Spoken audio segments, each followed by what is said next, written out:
Guys, welcome to the 19th lecture of DSP, and this lecture we'll be discussing the filters.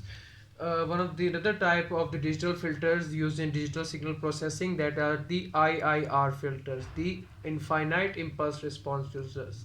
Now, this is kind of like a filter that are basically used in many most electronic and digital filters, applying to many linear time invariant systems. And in these types of filter design, we will be discussing another type of a method known as bilinear transformation.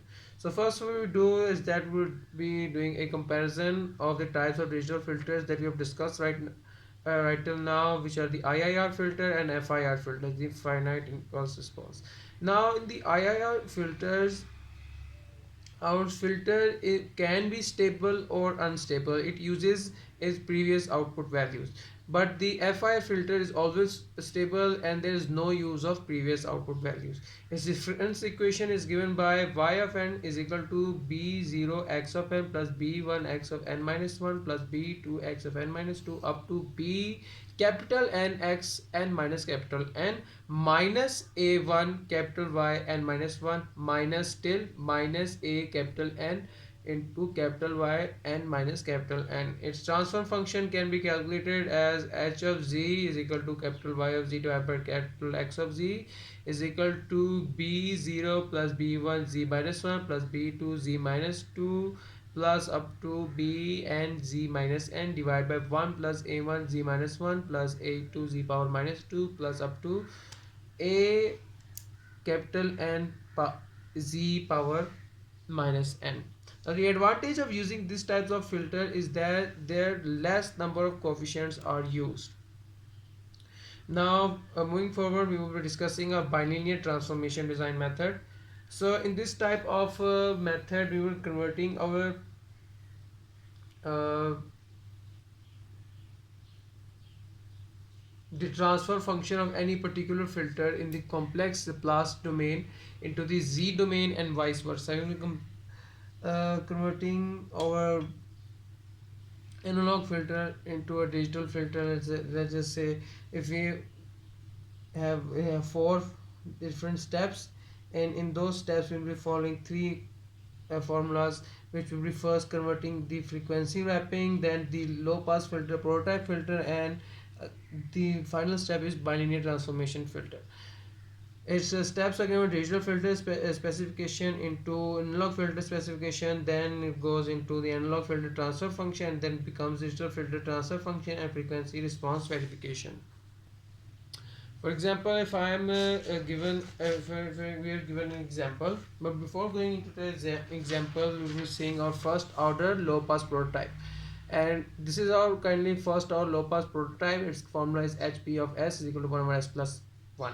Its frequency response can be given by just replacing S with J of V, and its magnitude gain can be calculated by this, taking its magnitude that would result into 1 divided by under 1 plus V square. Now an example is given. We have our low pass prototype, again 1 over S plus 1. For different types of filter, we were having a different prototype transformation. For low pass, we have S of cutoff frequency omega c. For high pass, we have its inverse cutoff divided by S. For band pass, we have S square plus omega naught square divided by S into capital W, which is our bandwidth. And for band stop, we would have its reverse. Omega naught is equal to the lowest frequency to the highest frequency, taking its root under root omega L into omega H, and the capital W, which is our uh, capital W, is given by the highest frequency minus the lowest frequency. Now we're given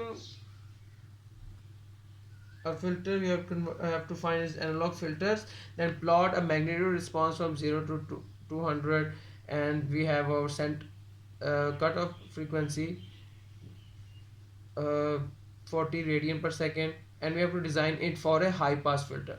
So right, if we are given a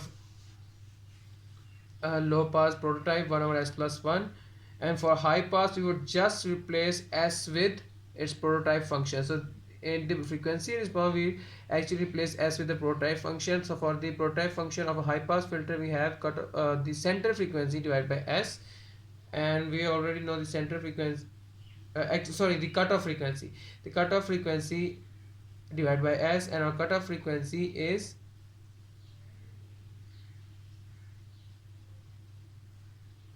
40.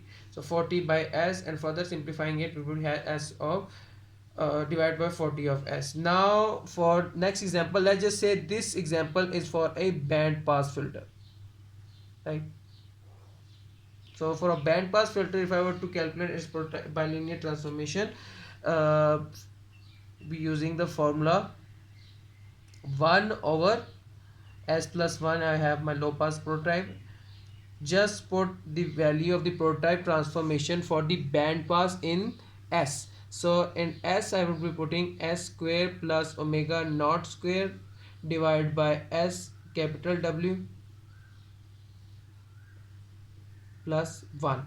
So now by calculating the omega naught and capital W of this whole term, of this whole equation, we would definitely find out our bilinear transformation of this whole given system. So that was all for today's lecture. Thank you so much.